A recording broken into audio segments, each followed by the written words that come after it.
Bonsoir, Chérif Cheikh Ahmed Tidiane Diop. Mesdames, Messieurs, bonsoir. Nous avons l'immense plaisir de recevoir Maître Abdoulaye Babou, ancien président de la Commission des lois à l'Assemblée nationale.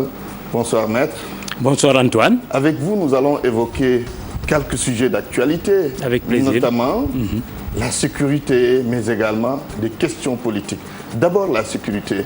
Un sommet ou un forum vient de se tenir à Dakar, forum de 2 jours sur la paix et la sécurité en Afrique. Alors, qu'est-ce qu'on peut attendre ou qu'est-ce qu'on pouvait attendre d'une telle rencontre? Mais il faut d'abord préciser que ce sommet est venu au bon moment où l'Afrique de l'Ouest, certains pays d'Afrique de l'Ouest, comme le Mali, le Niger, entre autres, de l'autre côté, le Nigeria, et même le Cameroun et le Tchad en Afrique centrale, ces pays sont confrontés à ce qu'on appelle un terrorisme, mais d'un genre nouveau. Avant, le terrorisme, c'est de l'autre côté, les autres continents qui étaient concernés.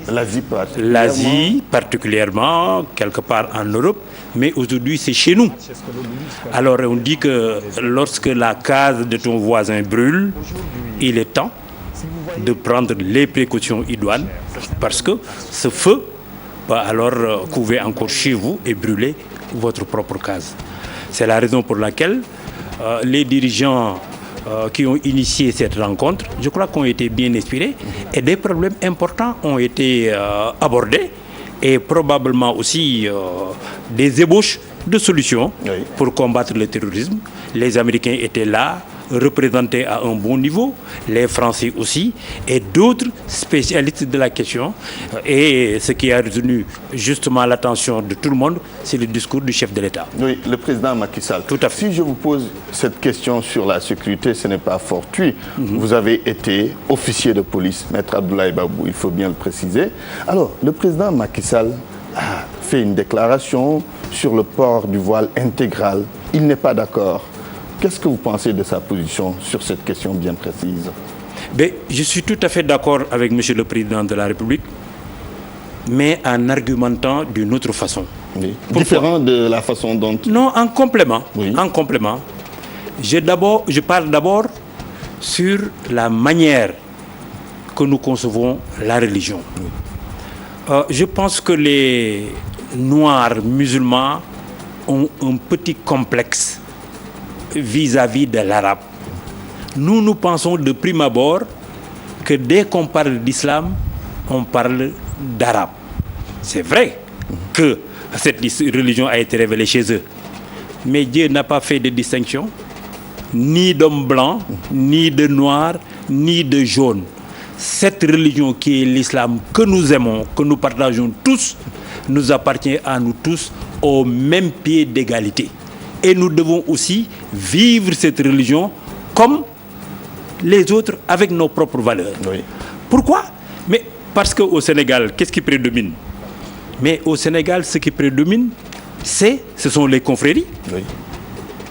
Nous pouvons être fiers d'un Cheikh Amadou Bamba, nous pouvons être fiers de El Hadji Malick Sy, de l'imam Laye Yoff, tout cela des Niassènes, des Toucouleurs, tout cela retire, je dis que leur légitimité directement du sceau des prophètes Mohammed sallallahu alayhi wa sallam, qui n'ont pas forcément recopié le modèle oriental. Qui n'ont pas recopié le modèle oriental. Pourquoi et alors qui ont respecté les principes absolument, de l'islam. Pourquoi alors devrons-nous accepter chez nous ce qu'on appelle la bourgoie? Et je me pose des questions. Permettez-moi à ceux qui nous écoutent de pouvoir m'éclairer en disant que s'il ne sait pas, c'est l'ignorant. Je pose la question: est-ce que la famille de Mohammed sallallahu alayhi wa sallam portait la burqa? Je pose la question à ceux qui savent.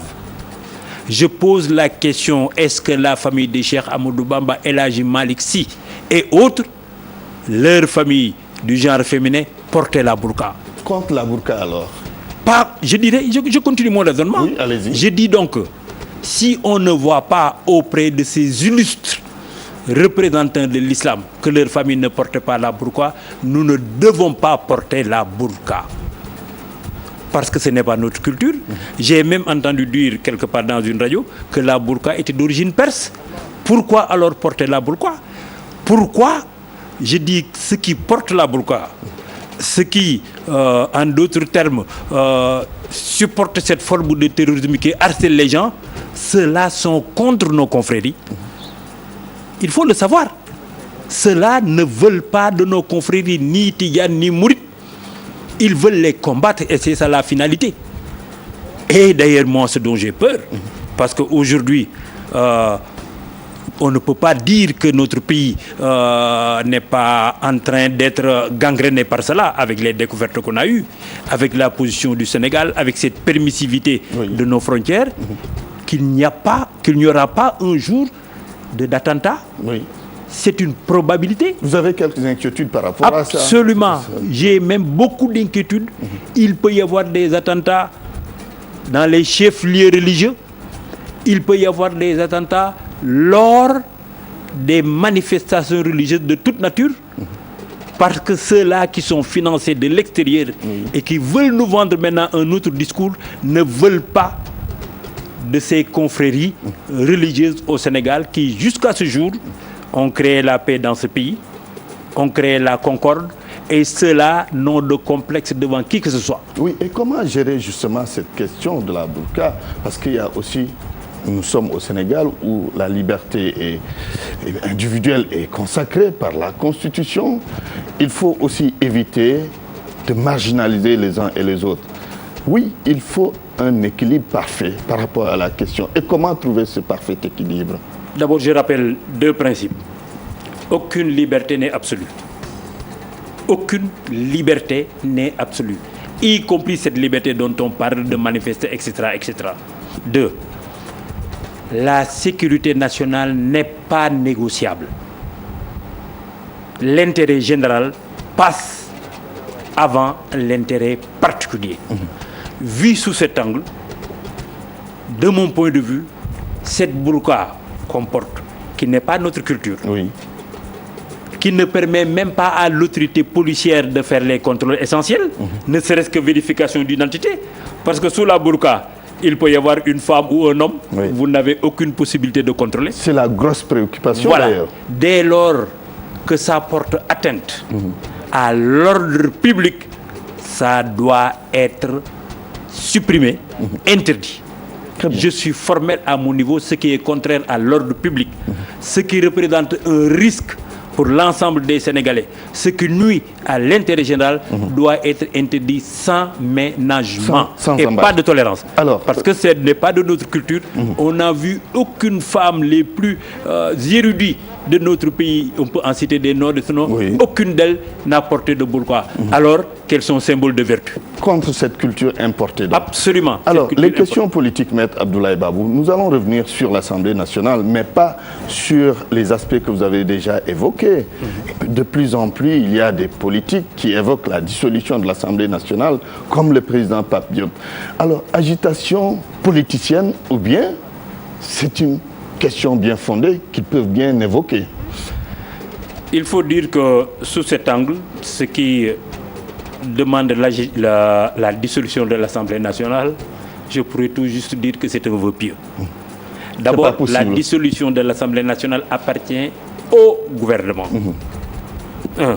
Et lorsqu'un gouvernement ou le président de la République lui-même décide de dissoudre une Assemblée nationale, le plus souvent, il s'agit de questions d'ordre politique. Je vous renvoie à ce qui s'était passé en France sous le régime de Giscard d'Estaing. On pense qu'à un moment donné, alors on peut dissoudre pour mieux se repositionner. Ça s'est fait en France, ça s'est fait dans d'autres pays. Au Sénégal, ce n'est pas le cas. Donc c'est un vœu pieux. Entre cela et dire que l'Assemblée ne fonctionne pas, il y a un pas. Là, je suis d'accord que l'Assemblée ne fonctionne pas comme elle devait l'être. Il y a quand même crise, oui. Oui, sur ce plan-là, il y a crise. Pourquoi? Parce que ce qui s'est passé, je l'ai déjà dit plusieurs fois, viole les textes, je ne reviens pas sur ça. Mais au moins, l'image que le Sénégalais peut tout de suite décrypter, c'est qu'on ne comprend pas une seule personne, à savoir Modou Diagne Fada, puisse s'approprier tout un groupe parlementaire. Une seule personne. Ça dépasse tout entendement, ça n'a jamais jamais existé dans l'histoire du pays. Mais il y a aussi autre chose. Oui. Ce que les Sénégalais doivent comprendre. Ce que Bokk Yakaar a fait à l'ouverture de l'Assemblée, convoquer ces éléments, choisir ses bureaux, ses présidents de groupe, s'il y a changement ou pas, ses commissions, ça c'est toujours fait. Et cette année, le groupe Benno Bokk Yakaar l'a fait. Alors, avec le président Macky Sall. Avec le président Macky Sall comme leader. Oui. Mais pourquoi nier ce même droit à Abdoulaye Wade, qui lui aussi, à la tête de son parti, peut demander le changement à la tête du groupe parlementaire. C'est son droit absolu et il ne l'a pas obtenu. Est-ce qu'il n'y a pas de différence, puisque avec le groupe Benno Bokk Yakaar, les députés ont accepté la logique indiquée par le président Macky Sall. Or, dans l'autre groupe, les députés n'ont pas accepté, tous les députés, la logique indiquée par Abdoulaye Wade. N'est-ce pas ça la différence? Non, ce n'est pas une différence. Je vais vous dire c'est quoi. Pourquoi? C'est que Abdoulaye Wade, il a été victime d'un putsch, il faut le dire. Ce n'est pas parce qu'ils ont accepté. Dans la légalité, Abdoulaye Wade a le droit de choisir tel type Massamba wala Mademba pour présider son groupe, tel autre type pour faire vice-président. C'est son droit le plus absolu de fonder son groupe. On ne lui a pas donné. On a tordu le texte du règlement intérieur, je n'y reviens pas. L'Assemblée est illégale, le bureau est illégal parce que n'ayant pas été composé dans les règles. Mais moi, ce qui m'intéresse, c'est aujourd'hui de donner l'aspect politique. L'aspect politique de la chose, c'est qu'aujourd'hui, le PDS crie au voleur, c'est vrai, mais hier, c'est le PDS qui avait utilisé fait les mêmes coups contre Macky. Le retour du bâton. Retour du bâton, courte queue, se paye par courte queue, je crois que c'est comme ça qu'on dit. Est-ce qu'on doit évoluer ainsi? Est-ce qu'on doit procéder ainsi? Non, je dis on ne doit pas procéder ainsi, surtout quand on y voit de plus près. Moi, je pense que ni le président Macky Sall, ni ses alliés n'y gagnent quoi que ce soit. Pourquoi je le dis? Pourquoi? D'abord, figurez-vous, lorsque nous étions dans la 10e législature, il y avait 3 groupes. Le PDS majoritaire, le groupe des socialistes et le groupe de l'Alliance des forces de progrès. Que vous aviez eu à diriger? Oui, mais j'étais vice-président. Ça n'a pas empêché le pouvoir en place d'Ajor, avec une majorité écrasante, de mener sa bonne politique à l'Assemblée, de faire passer les lois d'origine gouvernementale, etc. etc. Donc, qu'est-ce qu'on y gagne? Rien en termes d'efficacité. En termes d'image aussi. Maintenant, en termes d'image, le groupe Benno Bokk Yakaar perd. Pourquoi? Parce que ce qui n'existait pas avant, ça veut dire créer une osmose entre les députés PDS, Rewmi et autres. C'est à cause de cette crise qu'ils ont formé maintenant un bloc. Oui. N'eût été alors ce qui s'est passé, il n'y aurait pas ce bloc. Mais il y a mieux. Aujourd'hui, la société civile s'entend. Alors, disons, cette injustice. Mais la société civile aujourd'hui se barricade. Oui, avant-hier, le M23 voulait se réunir. Alors, interdiction. Mais ça se retourne contre le pouvoir. Mais ça se retourne aujourd'hui contre l'image démocratique que voulait afficher le président Macky Sall. Du dehors, les gens vont interpréter. On a aujourd'hui une assemblée monocolore. Monocolore, c'est ce que vous dites. Mais alors, Maître Abdoulaye Babou, qu'est-ce que vous pensez? Parce que c'est un fait quand même qu'il faut relever et analyser. À chaque fois qu'il y a une sortie de l'opposition, il y a le président du groupe majoritaire qui sort un communiqué avec quand même un ton assez dur, avec des mots parfois, je ne vais pas les qualifier. Je ne sais pas si vous suivez un peu les sorties de Moustapha Diakhaté. Comment vous qualifiez tout cela? Nous suivons les sorties de Moustapha Diakhaté.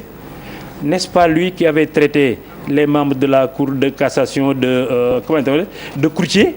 Vous vous souvenez? Oui. Il les avait traités de courtiers. C'est que la réalité, qu'on le veuille ou non, c'est que Moustapha Diakhaté n'a pas le niveau.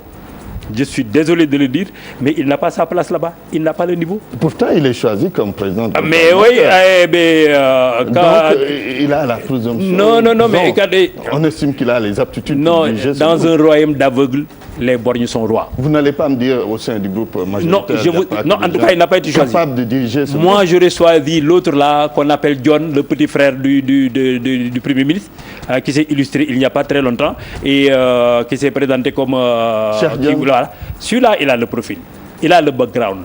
Peut-être d'autres aussi ont le background, mais Moustapha Diakhaté n'est pas à sa place. Il n'a qu'une seule arme, c'est les injures. C'est les injures. Alors que le président du groupe parlementaire, c'est quelqu'un qui doit impulser. Premier élément. Deuxièmement, le président du groupe parlementaire a pour rôle de servir de trait d'union. Il doit consulter toutes les autres composantes de l'Assemblée nationale. Des fois même autour d'un projet de loi, essayer de faire un consensus. Au moins de faire des fois quelques faveurs à d'autres, etc., dans le sens de la bonne marche de l'Assemblée. Le président du groupe parlementaire, normalement, est plus important dans la marche de l'Assemblée nationale que le président de l'Assemblée nationale, qui lui n'est là que pour coordonner. Mais l'animation, c'est le président du groupe parlementaire. Mais malheureusement, alors Moustapha Diakhaté, c'est mon parent mouride, mais il n'a pas le niveau. Il n'a pas à sa place. En face, vous avez aussi une opposition qui dit, bon, rien ne se passera ici, on va tout bloquer. C'est responsable, ça? D'abord, l'opposition n'a pas les moyens. Oui, mais jusqu'à où c'est des déclarations d'intention. De cette façon. C'est des déclarations d'intention. Ce que l'opposition pouvait faire devant une telle situation, que personne ne partage, c'est de saisir les juridictions compétentes, mais là aussi, aucune chance, parce que le Conseil constitutionnel va se déclarer incompétent, comme d'habitude. Très bien. Malheureusement, il n'y a pas de solution. Je crois que l'opposition doit laisser l'Assemblée continuer à fonctionner et, justement, par des moyens légaux, d'essayer d'être présent dans le débat politique et non de vouloir bloquer l'Assemblée nationale parce que ce n'est pas la solution finale. Dernière question en 30 secondes, vraiment en 30 secondes. Vous êtes le secrétaire général du parti Halal. Quelle est votre ligne directrice? Opposition radicale, opposition modérée, ou bien vous n'écartez pas de vous aligner du côté du pouvoir? Notre position pour l'instant, c'est de dire wait and see. Wait and see. Nous voulons dans notre discours d'être républicains. Nous ne sommes avec personne. Très bien. Nous sentons la vérité, nous la disons sans état d'âme. Merci, Maître Abdoulaye Babou. Merci Antoine. Je rappelle que vous êtes avocat à la Cour, ancien président de la Commission des lois. Merci d'avoir accepté cette invitation. Merci de m'avoir invité. Merci Chérif Cheikh Ahmed Tidiane Diop. C'était un immense plaisir d'être avec Maître Abdoulaye Babou. À vous, chers téléspectateurs, excellente soirée chez vous.